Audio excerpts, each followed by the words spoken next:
Gente, bom dia. Bom dia. Bom ver vocês. Bom estarmos juntos para louvarmos a Deus, para termos um culto de ação de graças, porque temos muito para agradecer pelo simples fato de estarmos vivos. Isso já é um grande motivo para a gente poder estar agradecendo, e a partir da vida a gente pode servir a Deus, a gente pode evangelizar, a gente pode dar bom testemunho, a gente pode fazer grandes coisas para o Senhor, simplesmente porque Ele nos dá o principal, que é a vida. E isso me lembra que evangelho, né? Evangelho são boas novas, boas notícias. No meio de tanta notícia difícil, no meio de tanta notícia ruim, a gente precisa se lembrar que Deus nos deu uma boa notícia. Jesus nos ama, morreu por nós, e eu queria começar lendo Romanos capítulo 8, versículo 1. É uma ótima notícia, uma notícia que nos torna mais leves, que deixa a vida mais gostosa, nos enche de coragem, mostra para nós que a gente pode fazer muita coisa pelo Senhor por causa desta boa notícia. Romanos 8, versículo 1. Agora, pois, já não existe nenhuma condenação para aqueles que estão em Cristo Jesus. Que ótima notícia. Nada e nem ninguém está nos condenando. Ninguém pode acusar a gente de nada, ninguém pode colocar o dedo em nós. E lembrando que o diabo é o grande acusador, né? E ele não pode acusar a gente. Ele não tem do que nos acusar, porque Jesus nos purificou. Jesus nos chamou para uma vida livres. Que durante esse culto a gente experimente isso, né? Essa liberdade, né? Esse peso que estava nos nossos ombros foi tirado. E a gente não precisa mais carregar o peso da culpa, da vergonha. Agora a gente pode ter uma vida nova. Essa é uma grande, uma maravilhosa notícia. Eu queria começar o culto assim, com uma boa notícia no meio de tantas ruins. Fecha os teus olhos. Vamos orar pela boa notícia que o Senhor traz para nós hoje. Senhor, obrigado, porque nenhuma condenação, não existe ninguém, ó Deus, que possa nos condenar, porque Jesus nos justificou, porque Jesus nos lavou, porque Jesus nos chamou. E, ó Deus, esta é a melhor notícia que nós podemos ter na nossa vida, Senhor.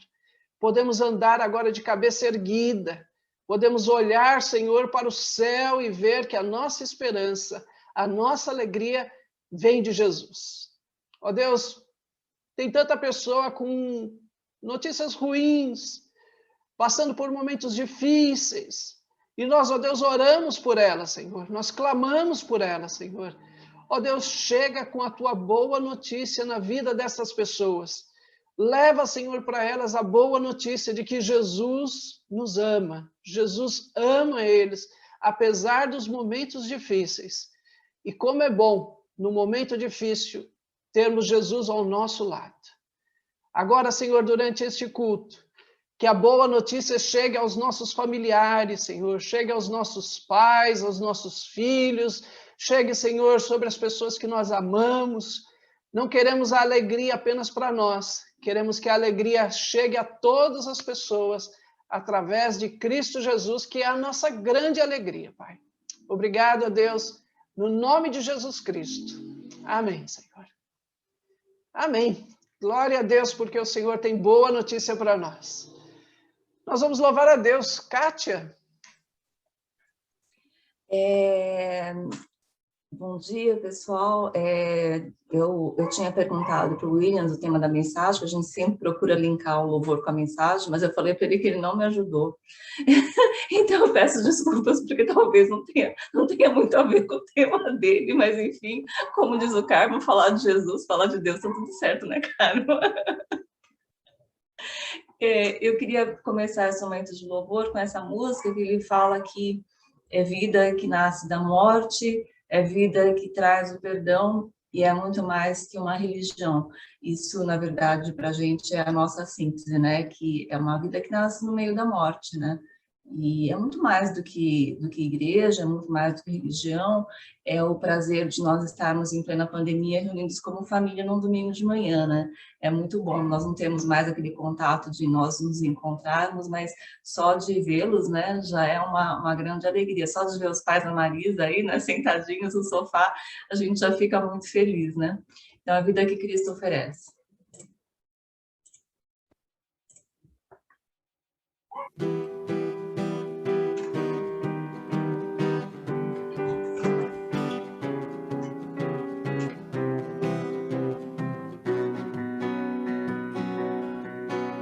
A vida que Cristo oferece, o mundo não pode lhe dar.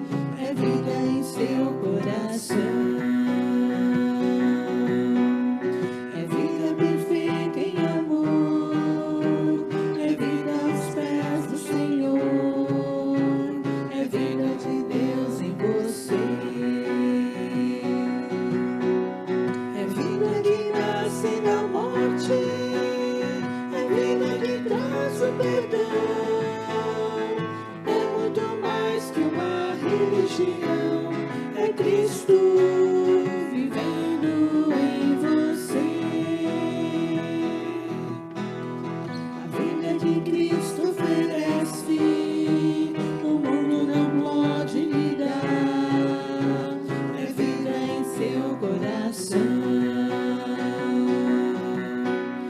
É vida perfeita em amor. É vida aos pés do Senhor. É vida de Deus em você. É vida que nasce da morte. É vida que traz o perdão. É muito mais que uma religião. É Cristo vivendo em você.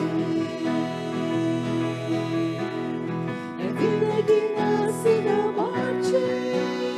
É vida que traz o perdão. É muito mais que uma religião. É Cristo vivendo em você.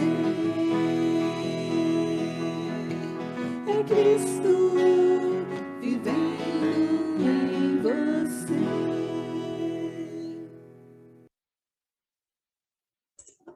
E antes da próxima música, eu queria pedir para a Marisa ler o texto que eu tinha passado, que não é João, é Jó. É Jó de 1 a 6. Jó 42, de 1 a 6. Jó responde ao Senhor. Então Jó respondeu ao Senhor: sei que podes fazer todas as coisas, e ninguém pode frustrar teus planos. Perguntaste: quem é esse que com tanta ignorância questiona a minha sabedoria? Sou eu. Falei de coisas que eu não entendia, coisas maravilhosas demais que eu não conhecia. Disseste: ouça e eu falarei. Eu lhe farei algumas perguntas e você responderá. Antes eu só te conhecia de ouvir falar. Agora eu te vi com meus próprios olhos. Retiro tudo que disse e me sinto arrependido no pó e nas cinzas. Isso mesmo. Ele fala que antes eu te conhecia de ouvir falar, mas agora de contigo andar. A gente não tem nem a pretensão de conseguir falar isso para Deus, que agora que seria o ideal, né? Que a gente pudesse falar isso, que a gente agora eu te conheço de contigo andar mesmo, né? E essa música fala justamente isso. Antes eu te conhecia de ouvir falar, mas agora de contigo andar.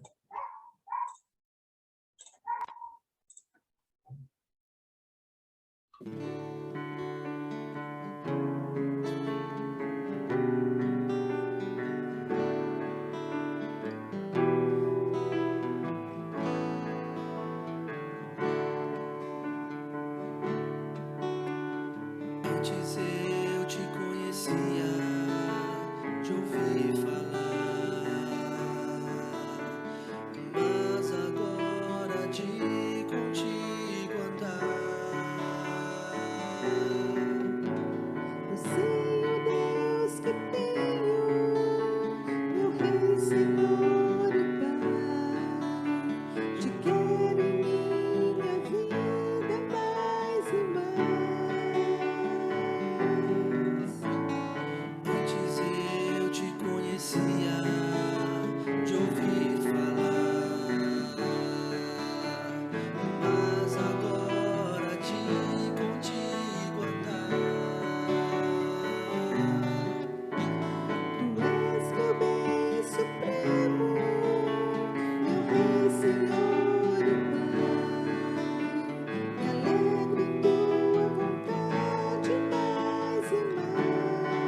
coração, Senhor. Sabe, sou limitado, mas conto com teu amor. Sendo, pois, teu filho, venho te dar louvor. Que bom é tua vida em minha vida. Tu sondas e conheces meu coração, Senhor. Sabes que te dependo e conto com teu amor. Sendo, pois, teu filho, venho te dar louvor. Que bom é tua vida em minha vida. Que glória é tua vida em minha vida. Me alegro com tua vida em minha vida.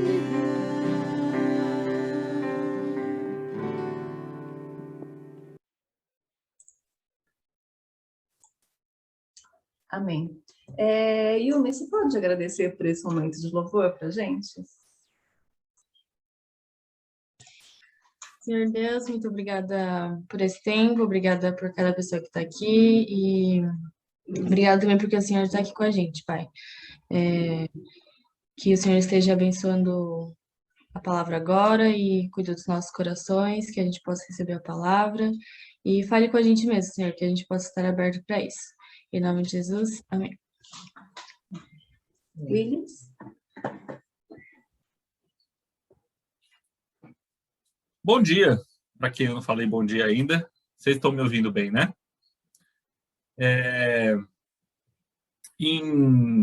No começo desse ano, a palavra que estava no meu coração, acho que eu cheguei a compartilhar em alguma mensagem na igreja, era estar com Deus, né? A gente faz planos para o começo do ano e que um desses planos, ou que o primeiro plano fosse a gente andar, o que quer que a gente fizesse, quais os planos que a gente tem, e para a gente continuar salvo da Covid e, né, para os nossos mais próximos estarem protegidos, enfim, da doença, de precisar de um hospital por conta de um outro problema, encontrar lotado, enfim, nosso coração se angustia, né, por esse problema, por essa limitação que a gente tem, por esse risco que todos nós, mesmo quem não tem Covid, né, corre de precisar de um hospital e esse hospital está indisponível, né? Além de toda a tragédia humanitária, de toda a tristeza, né, de todo o sentimento pesado que isso causa. Então, o que estava no meu coração é estar com Deus, estar na companhia de Deus, o que quer que aconteça. E eu trombei, estudando esse assunto, que foi, né, objeto de uma mensagem, de um compartilhamento que eu fiz, eu trombei com João 9. Eu trombei mesmo, assim, eu estava lendo, eu não sei se estava lendo algum versículo relacionado com aquela mensagem, e eu trombei com o milagre que Jesus fez de ter curado um cego de nascença lá no tanque de Siloé. E quando eu li esse capítulo, minha cabeça embaralhou, falei, nossa, tem muita coisa aqui muita coisa que a gente pode explorar desse texto, e eu não vou saber explorar todos eles. Então, o meu primeiro sentimento foi, nossa, tem muita coisa, minhas ideias estão bagunçadas, eu não vou conseguir organizar. Então, talvez eu possa pensar em vários focos para o mesmo texto, né? E claro que a Bíblia, como ela é viva, então ela é inesgotável. Então, é bom a gente não precisar ter a pretensão de esgotar todos os ângulos que um versículo pode ser lido, porque a gente sabe que a Bíblia é o livro que o mesmo versículo é diferente e pode ser diferente a cada momento, porque a palavra ela tem vida mesmo. Então, isso me tira um peso muito grande. Por outro lado, é um texto que é difícil você passar para o dirigente, Kátia, as sugestões de músicas também. Eu entendo a sua dificuldade. Mas, assim, o espírito é muito bom e é atuante, e as músicas que a gente cantou têm tudo a ver com o que Deus colocou no meu coração, né? Eu trouxe aqui um slide para a gente ir acompanhando. Vou tentar compartilhar aqui. Já fiz um teste e deu certo, tá, gente? Então,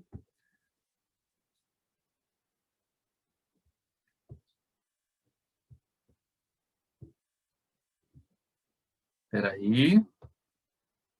Pronto? Tudo certo? Ok.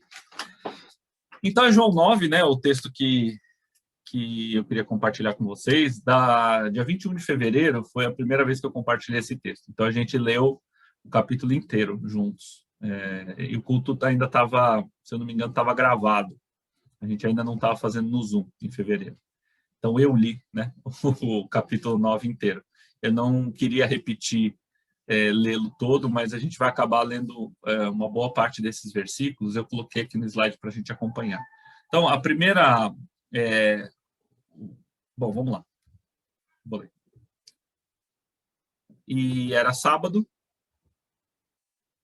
Espera aí, gente. Aqui. E era sábado quando Jesus fez o lodo e ele abriu os olhos. A gente lembra, né, da história que Jesus estava andando com os discípulos, tinha um cego de nascença mendigando, e os discípulos perguntam, né, no versículo 2 do capítulo 9, Rabi, quem que pecou? Foi ele ou foram os pais dele? Né? E aí no versículo 3 Jesus diz, nem ele, nem os pais. Ele está nessa condição para que as obras de Deus, para que o agir de Deus possa se manifestar através da vida dele. E aí ele faz, né, aquele, né, mistura saliva com terra. É uma passagem que eu já vi, né, alguns irmãos aqui da igreja falam, nossa, que coisa esquisita, né? Coisa até meio suja, né? Cuspir na terra, né? Então a terra é suja, né? A saliva nem se fala, né? Esfregar no olho da pessoa, mas enfim, independente disso ser bastante inusitado, aconteceu que, mesmo sendo inusitado, Jesus sujou os olhos, né, fechados daquele homem, e ele foi se lavar no tanque de Siloé como ele mandou, e ele voltou enxergando. E era um dia de sábado, né? Então, e era sábado quando Jesus fez o lodo e ele abriu os olhos. Tornaram, pois, também os fariseus a perguntar-lhe como vira. Porque ele foi lá falar com os fariseus, os religiosos da época, para contar o milagre. Na verdade, o pessoal levou ele até lá, né? E ele foi inquirido sobre como aconteceu, e mais de uma vez. E aí, na segunda vez, tornaram, pois, também os fariseus a perguntar-lhe como vira, e ele lhes disse, pôs-me lodo sobre os olhos, lavei-me e vejo. Então, alguns dos fariseus diziam, este homem não é de Deus, pois não guarda o sábado. Diziam outros, como pode um homem pecador fazer tais sinais? E havia dissensão entre eles, divisão, né? Tornaram, pois, a dizer ao cego, tu que dizes daquele que te abriu os olhos? E ele respondeu, que é profeta.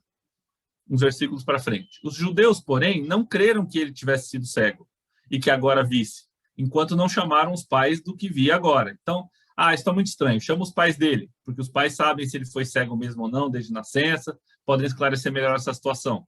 Alguns versículos para frente, ainda no capítulo 9. Chamaram, pois, pela segunda vez, o homem que tinha sido cego e disseram-lhe, dá glória a Deus. Isso quer dizer, diga a verdade, né? Faça um testemunho, um juramento de dizer a verdade, um compromisso parecido com o que testemunha faz na frente do juiz hoje, né? Que vai dizer a verdade sob pena de ser processado e preso por crime de falso testemunho. Então, dá glória a Deus. Nós sabemos que esse homem é pecador. Respondeu ele, pois, e disse, se é pecador, não sei. Uma coisa eu sei, é que, havendo eu sido cego, agora vejo. E tornaram-lhe a dizer-lhe, que te fez ele? Como te abriu os olhos? Respondeu-lhe, já vô-lo disse, e não ouvistes. Para que o quereis tornar a ouvir? Quereis vós, porventura, fazer-vos também seus discípulos? Aqui um momento de ousadia e de irritação do ex-cego, né? Não, mas de novo, vocês querem me pegar em contradição? O que vocês não entenderam? É tão simples. Eu era cego, ele passou barro no meu olho, mandou eu me lavar, eu me lavei e estou enxergando, é isso. Não tem mais o que dizer, né? E aí ele, né, dá uma tirada de sarro no pessoal, nos religiosos, ou, enfim, a gente não sabe com que expressão, né, facial ele pode ter dito isso, mas eu fico imaginando que ele pode ter dito isso tanto com um sorriso irônico no rosto, quanto com uma cara fechada e com a testa franzida, né? Tanto bravo por essa reinquirição, por essa dúvida, né, por essa desconfiança, de uma coisa que, ao mesmo tempo, era tão milagrosa, tão espetacular e, ao mesmo tempo, tão simples, né, de contar. Ou ele estava tirando sarro, falando assim, olha, não é possível, né? Vocês querem que eu conte de novo? Por quê? Vocês estão tão maravilhados como eu, quero ser discípulo dele? Então, o injuriaram, xingaram, né? A Bíblia não tem o xingamento aqui, eu não sei se... Porque realmente não vem ao caso, né? Evidentemente não vem ao caso. Mas o fato é que xingaram, injuriaram ele. E disseram, discípulo dele sejas tu. Nós, porém, somos discípulos de Moisés. Nós sabemos bem que Deus falou a Moisés, mas este não sabemos de onde é. O homem respondeu e disse-lhes, nisto, pois, está a maravilha, que vós não saibais de onde ele é, e contudo me abriu os olhos. Nessa versão também abrisse os olhos. Alguns versículos para frente. Se este não fosse de Deus, isso segue dizendo, nada poderia fazer. Responderam eles e disseram-lhe, tu és nascido todo em pecados, e nos ensina a nós? E expulsaram. Então, até aqui que a gente vai ler esse trecho. E, como eu disse para vocês, em fevereiro eu falei sobre esse assunto. E o enfoque, o que me chamou a atenção é a teologia do merecimento. O que me chamou a atenção, em primeiro lugar, nesse capítulo 9 de João, foi a pergunta dos discípulos de Jesus. Quem pecou? E isso nos remeteu à teologia que era muito arraigada na época de Jesus entre os religiosos, né? Mas que também, milhares de anos antes, no livro de Jó, já aparecia entre os amigos de Jó. A Kátia, né, pediu para ler Jó hoje. Jó sofreu, né, a gente conhece a história do quanto ele sofreu, de que Deus permitiu que o diabo tirasse tudo de Jó, inclusive a saúde dele. E os amigos de Jó, depois de ficarem um tempo, 7 dias, sentados com ele sem falar palavra, em solidariedade ao amigo, foram tomando a palavra um depois do outro, e todos eles mais ou menos dizendo, olha, se isso tudo te aconteceu, não te aconteceu sem motivo, alguma coisa aconteceu. Puxa pela memória, alguma coisa errada você fez, algum pecado você tem, ou você é muito justo nos nossos olhos e tem alguma coisa escondidinha, faz alguma coisa errada em casa. Pensa bem, Jó, porque não é possível que isso tudo aconteça sem causa, sem uma causa nós, né? E essa ideia era muito forte. E se repetiu, porque agora a gente acabou de ler que os fariseus disseram para o cego, você nasceu cheio de pecados. Então estava muito claro na cabeça deles que alguém que é cego de nascença está pagando pecados ou da sua geração, né? Inclusive muitos judeus acreditam, né? Acreditavam na pré-existência da alma, né? Então acreditavam que também ou seus ancestrais, ou seus pais, ou ele próprio pecaram para que sobreviesse essa tragédia. Então essa foi a primeira coisa que me chamou a atenção. Mas hoje eu quero falar da segunda coisa que me chamou a atenção, que é a religiosidade, que é o comportamento dos fariseus. Então, e isso tudo tem a ver com acolhimento. Eu espero que eu seja capaz de transmitir isso para vocês no domingo que vem, essa ideia, né, de que a gente tem várias nuances de como se comportar diante do diferente, diante do alter, né, do outro.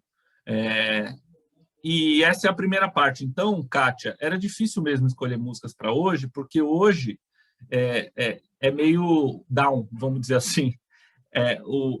A parte é meio para baixo mesmo, porque a gente vai ver o que não fazer e o que está errado. E talvez a gente acabe hoje, e eu peço a Deus que não nos dê esse coração durante a semana, mas talvez você hoje acabe esse tempo meio irritado, meio bravo, talvez contrariado, ou, enfim, reflexivo, mas não para cima, vamos dizer assim, né? Mas eu peço que Deus tenha misericórdia da gente e que a palavra dele gere o efeito que ela deve gerar no coração de cada um de nós, e ele pode não ser o mesmo efeito.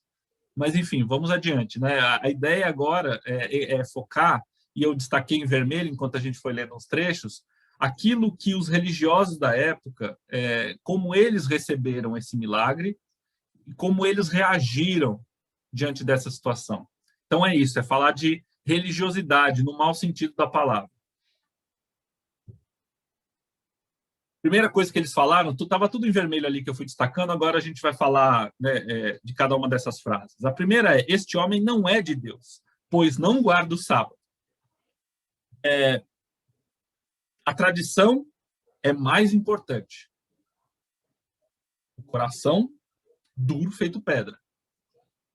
Porque eles estavam diante de um milagre sem precedentes. O próprio cego diz isso mais para frente, né? Diz, olha, nunca ninguém teve notícia de que alguém que fosse cego de nascença tivesse voltado a enxergar. Isso acabou de acontecer. Tanto que o pessoal me trouxe aqui para contar isso para vocês. Vocês são os religiosos, né? Os donos da fé, vamos dizer assim, né? Pessoas proeminentes na sociedade judaica, gente de garbo e elegância, né? Gente cheirosa, enfim, gente inteligente, os líderes do povo. Então, me trouxeram aqui, o pessoal me reconheceu, alguns duvidavam que era eu, que era aquele mendigo cego, e me trouxeram aqui. E diante desse milagre sem precedentes, qual é a primeira reação de uma parte, não se sabe se metade, mas era uma parte importante, o texto bíblico relata, uma parte importante daqueles escribas, daquelas pessoas importantes, a primeira reação foi, peraí, mas hoje é sábado. E a gente já vê na palavra também que Jesus já tinha falado sobre isso, por meio de uma parábola, né? Se uma ovelha cair no buraco, se um animal seu cair no buraco no sábado, você não vai socorrer?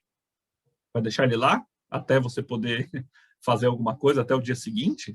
Claro que você vai acudir prontamente, né? Então, essa ideia de guardar a lei de Moisés a qualquer preço é uma ideia que mostra que, para aqueles religiosos, a tradição, fazer as coisas do jeito de ser e de fazer, era muito importante. Mais importante, nesse caso, do que reconhecer, do que admirar um milagre sem precedentes. Algo que não acontece todo dia. Aliás, como o cego disse, repito, não tinha acontecido antes. E a primeira reação é, mas peraí, isso não pode acontecer no sábado. E isso é uma coisa que a gente... mais para frente eu vou comentar isso ainda, mas é uma coisa que vale a pena a gente refletir. Talvez hoje a nossa reflexão seja muito de olhar para dentro, olhar para a gente mesmo, como cristãos, como crentes, e entender e procurar estudar as nossas reações diante das coisas que acontecem. E de fazer um raio-x da nossa postura como cristãos, né? E a primeira coisa que me chamou a atenção foi isso, essa reação de repulsa. Mas outros diziam, não, mas não é possível, um pecador não faz isso. Então, ainda no meio daquele conjunto de gente importante, teve gente que falou, não, mas espera aí, gente. Ele deu vista a um cego de nascença. Alguém cheio de pecados não faz isso. Por mais que os religiosos daquela época já tivessem fechado questão sobre a postura em relação a Jesus. Era uma postura refratária, uma postura de evitá-lo, uma postura de expulsar, inclusive, daquele meio religioso, hoje os católicos chamam de excomungar, né? Mas seria expulsar da sinagoga aquele que confessasse Jesus como Cristo. Já tinha essa posição muito clara entre os religiosos da época. Então, vindo uma notícia de um milagre sem precedentes daquela pessoa que eles já tinham decidido excluir, a primeira reação foi, tá vendo como ele não respeita as nossas tradições, porque fez alguma coisa no sábado. Outras duas passagens que mostram isso, eu queria ler com vocês, está aqui no slide. Portanto, como diz o Espírito Santo, se ouvirdes hoje a sua voz, não endureçais os vossos corações, como na provocação, no dia da tentação no deserto, onde vossos pais me tentaram, me provaram e viram por 40 anos as minhas obras. Hebreus 3, 7 e 9. E depois, em Ezequiel, e dar-vos-ei um coração novo, e porei dentro de vós um espírito novo, e tirarei da vossa carne o coração de pedra, e vos darei um coração de carne. O coração do homem é duro, tem uma tendência para ser duro.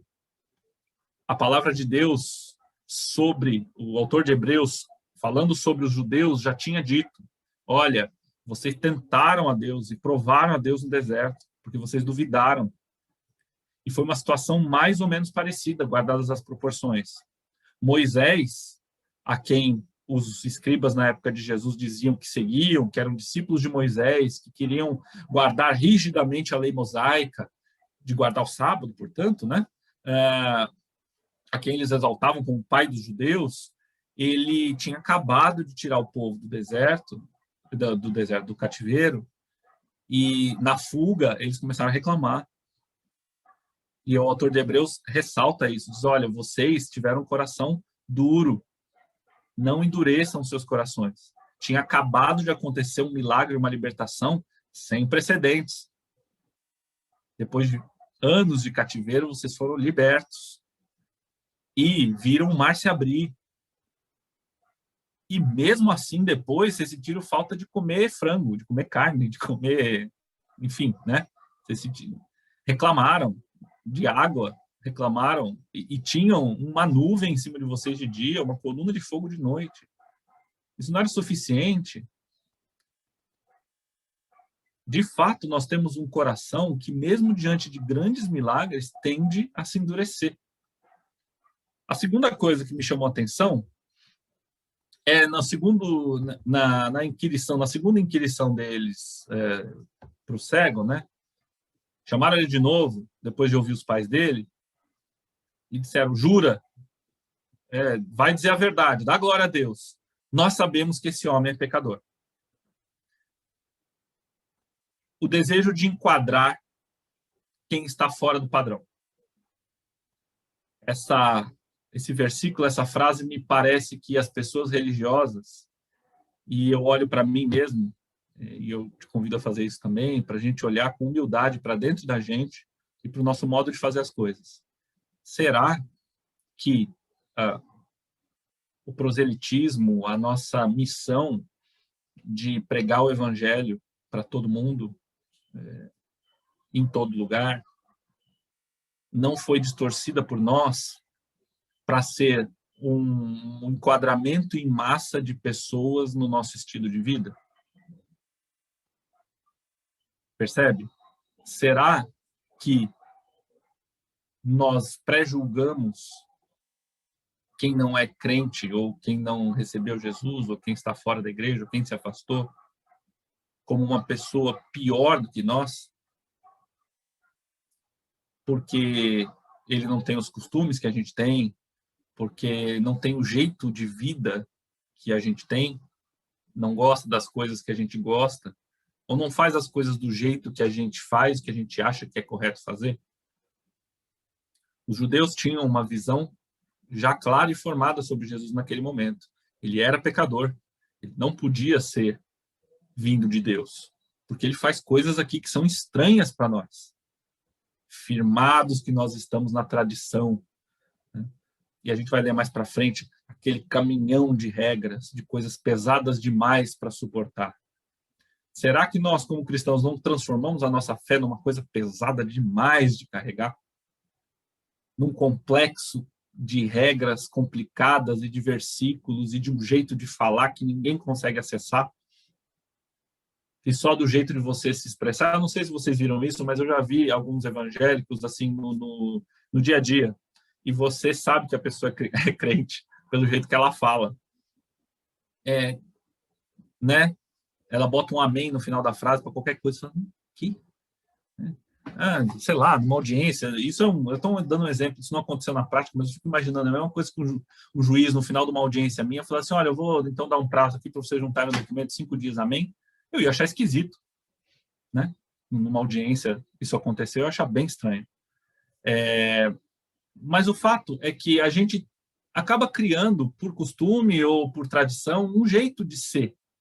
Isso em si não é ruim, mas repelir tudo que não é desse jeito, que não tem essa cara, será que essa é a vontade de Deus? Será que essa é a vocação da igreja? Formar um povo que tem este jeito. Todo mundo se encaixa aqui. Se não se encaixa aqui, está fora. É mais ou menos isso que aconteceu com Jesus. Uma outra frase. Tu és nascido todo em pecados e nos ensina a nós? Outro julgamento. Então, os judeus aqui estavam on fire naquele dia. Estava julgando todo mundo à torta e direita. Esse é pecador, esse aqui não serve, esse aqui está fora. Você é cego, você nasceu em pecado. Não quero saber por quê, mas você é errado, você não tem moral para falar da gente. Jesus curou um cego de nascença no sábado. Ai, ai, ai. no sábado, tu és nascido todo em pecados e nos ensina a nós? E o que o cego estava dizendo era uma coisa bastante óbvia. Ninguém que é pecador, Deus ouve, na nossa crença, e um homem que fez o que Jesus fez não pode ter outra origem senão ter vindo de Deus, ser um profeta, como ele disse. É o que me parece, vocês estão me perguntando o que eu acho. Eu não conhecia Jesus. Eu conheci agora, ele me curou. Me parece que ele é enviado de Deus. Me estranha, na verdade, são vocês, os religiosos, os donos da fé, os donos da Torá, os donos do conhecimento da lei de Moisés, os líderes aqui do povo, não fazerem ideia ou não reconhecerem uma pessoa que faz o que Jesus faz. Nenhum milagre é capaz de superar um coração legalista. Nenhum milagre, repito, é capaz de superar um coração legalista. Um crente que vive para a forma.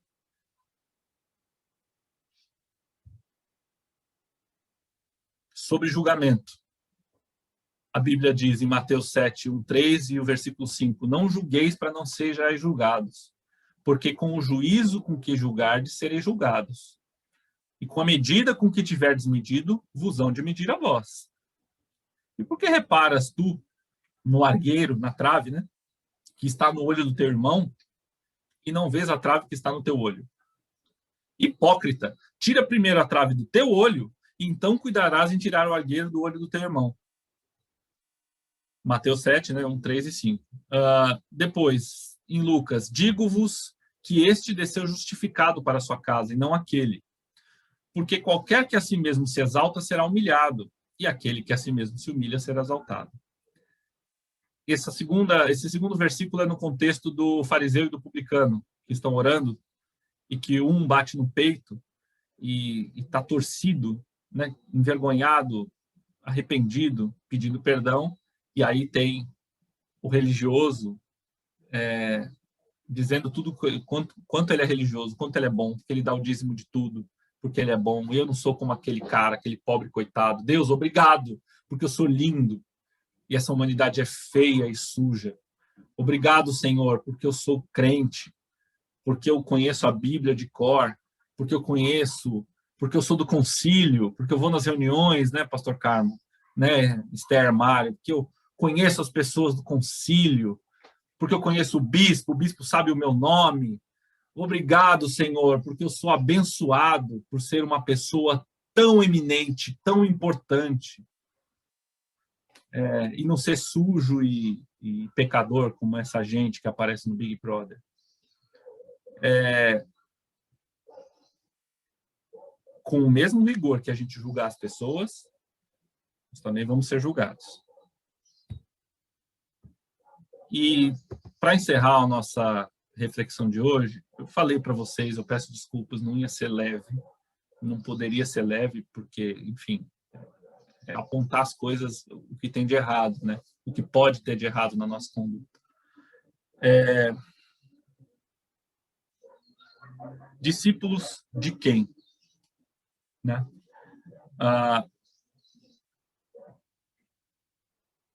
Quando a gente adota essa postura não acolhedora, mas impositiva, de dizer para aquele que não é do nosso aprisco, não é do nosso arraial, não está no nosso convívio, para usar uma palavra mais simples, né? Não é do nosso conjunto de pessoas, da nossa igreja. Como ele tem que ser, como ele tem que viver, qual é o jeito certo de se posicionar. Nós estamos fazendo discípulos de nós mesmos ou de Jesus? Mateus 23:13, ainda, e antes de eu ler outro versículo, um último versículo, Mateus 23:13 diz o seguinte: mas ai de vós, escribas e fariseus hipócritas, pois que fechais aos homens o reino dos céus, e nem vós entrais, nem deixais entrar os que estão entrando. Está no versículo 13 de Mateus 23. A igreja, você e eu, temos uma responsabilidade especial, uma responsabilidade maior, que é a responsabilidade de sermos embaixadores de Cristo.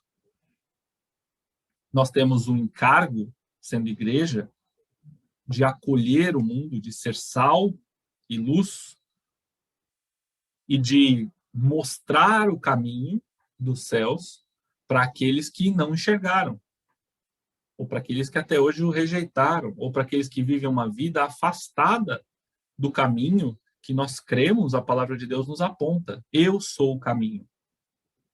Ninguém vem ao Pai senão por mim, diz Jesus. Nosso encargo como igreja é mostrarmos a face de Jesus para o mundo. É sermos o braço de Jesus no mundo. É fazermos as coisas que Jesus fez e muito mais, como ele mesmo declara, pela força do Espírito Santo.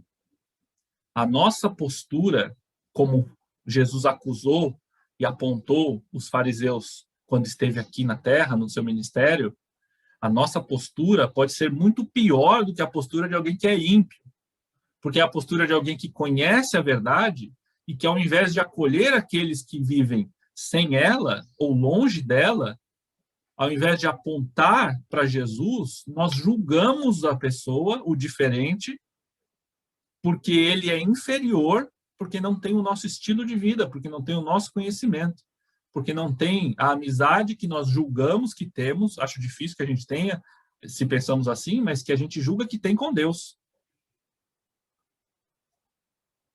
A nossa responsabilidade é grande. E nós não somos chamados para fazermos discípulos de nós mesmos. A igreja não é chamada para fazer cópias do pastor Carmo, ok? E aí você pensa, mas seria um mundo tão bom se todo mundo fosse igual ao pastor, santo, irrepreensível. Estou brincando, pastor. Eu não quero colocar a carga também em cima dele. Mas, seria tão bom que todo mundo fosse assim, barba branquinha, bonitinho, né? Santo. Mas não é para isso que a gente é chamado. Nós não somos chamados para formarmos réplicas de nós mesmos. Desculpa eu estar repetindo tanto essa ideia, mas essa ideia bateu forte no meu coração.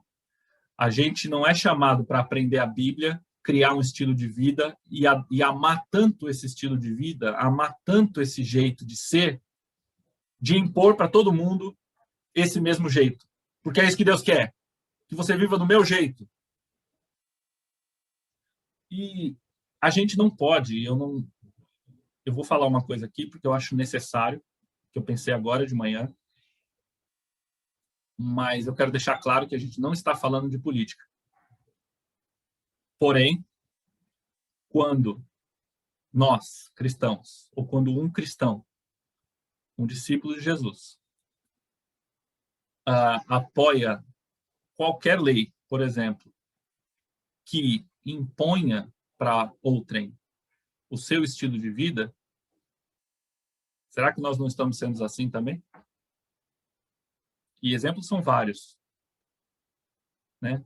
Deputados cristãos e que se dizem cristãos, há muitos, propondo leis, proibindo que se faça isso, proibindo que se faça aquilo. Impor na marra o nosso estilo de vida. O que a igreja está sinalizando para o mundo? Que nós queremos que todos digam amém para o que a gente faz? Que os nossos governantes permitam que, numa fase de pandemia, as igrejas possam ficar abertas o tempo todo? Mas usa álcool em gel. Nós estamos amando as pessoas? Nós estamos sinalizando, na medida do possível, porque a gente sabe a tragédia que se abate sobre nós e a necessidade das pessoas de se locomoverem para sobreviver, para comer. E ainda assim, tá bom para a gente que a nossa pressão, o nosso lobby, o nosso jeito de ser imponha ao governo que precisa dos nossos votos, né? Que deixa as igrejas abertas, que a gente faça o que a gente quer? Quando pode um discípulo de Jesus apoiar um discurso de destruição do outro? um discurso de botar uma arma na mão de cada cidadão, que bandido bom é bandido morto. Nós estamos fazendo discípulos de quem? Da nossa religiosidade ou de Jesus? João 15:8 e também em João 13, 34 e 35, está muito claro, e Jesus diz: nisto é glorificado o meu Pai, João 15, que vós sejais meus discípulos. Jesus deixou claro de quem nós temos que ser discípulos. Dele. Que é o caminho, que é a verdade e é a vida. Que eu e você, meu irmão e minha irmã, tenhamos essa disposição, esse coração aberto para acolher, para não imitar aquilo que os religiosos da época foram. Vamos exercitar um pouco de, eu não sei se a palavra certa é empatia aqui, mas talvez seja. Vamos nos colocar no lugar daqueles religiosos. Vamos entender que se Jesus viesse hoje, os religiosos seríamos nós. O povo dele, que o rejeitou, seríamos nós. Será que nós reconheceríamos Jesus? Será que nós acolheríamos Jesus? Ou será que se Jesus viesse de um jeito diferente, com um jeito novo de falar da palavra de Deus, a gente rejeitaria? Vamos orar? Senhor, que a tua palavra nos aponte o caminho do que fazer, de como ser, mas nos alerte, Senhor, também, nos admoeste, nos alerte, Pai, de como não ser, para que a gente possa examinar em nós mesmos a nossa conduta e entender que tipo de evangelho a gente tem pregado, como a gente tem apresentado Jesus para as pessoas. Jesus nos fez discípulos dele e nos dá, Senhor, a missão de fazermos discípulos em nome de Jesus, em todo lugar. Pai, nos ajuda a não nos desviarmos desse foco, a termos uma vida cheia do Teu Espírito Santo e que Teu Espírito Santo se manifeste nas nossas atitudes, Senhor, no nosso modo de pensar. Transforma, Deus, os nossos corações. Não deixa que eles se endureçam pela religiosidade, pela tradição, mas que nós estejamos com o coração flexível, um coração que possa sofrer com os que sofrem, se alegrar com os que se alegram. Oh, Pai, tem misericórdia de nós, nos abençoa, que a Tua palavra, Senhor, caia em solo fértil nos nossos corações e produza frutos. Em nome de Jesus. Amém. Amém? Amém, meus irmãos. Eu passo para a Kátia novamente, vou encerrar o compartilhamento da tela.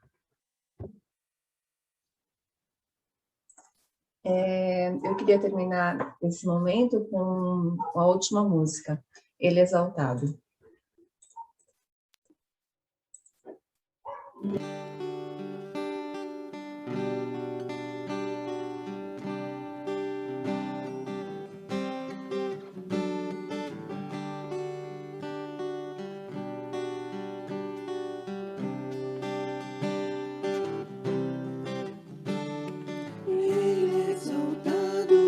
Rei exaltado nos céus, eu louvarei.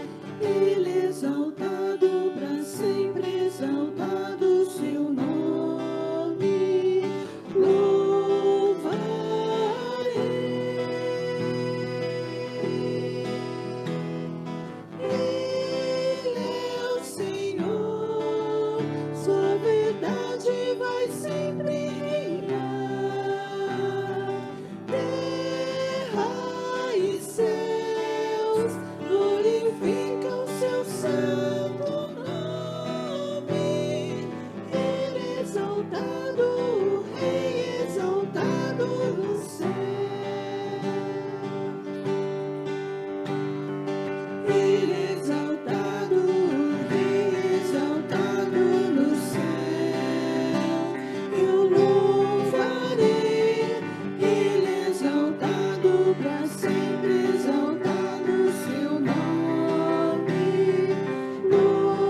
Amém.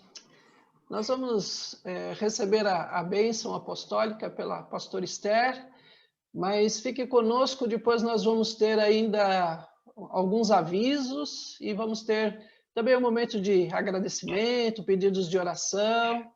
Então, Esther, você poderia dar a bênção apostólica para nós e depois nós vamos entrar nos avisos e compartilhamento. Senhor bondoso, que a Tua palavra, Senhor, entre nos nossos corações, através do Espírito Santo, nos ensinando a sondar e a conferir com a Tua palavra a essência e não misturar com somente o nosso entendimento. Ajuda-nos, Senhor, a sermos contextualizados, mas nos apegar à pessoa de Jesus, e não com o que seja confortável, o que seja ensinado para somente o nosso bem. Nós desejamos, Senhor, que reconheçamos com humildade, Pai, os nossos erros, as nossas fraquezas, e gostaríamos de ver a Tua imagem e semelhança nas outras pessoas, e em vez de rejeitar, acolher. Ajuda-nos, Senhor. E nós cremos que a graça do Senhor Jesus, o amor de Deus Pai e a comunhão do Espírito Santo reinará sempre quando obedecermos a Ti assim. Em nome de Jesus. Amém. Amém.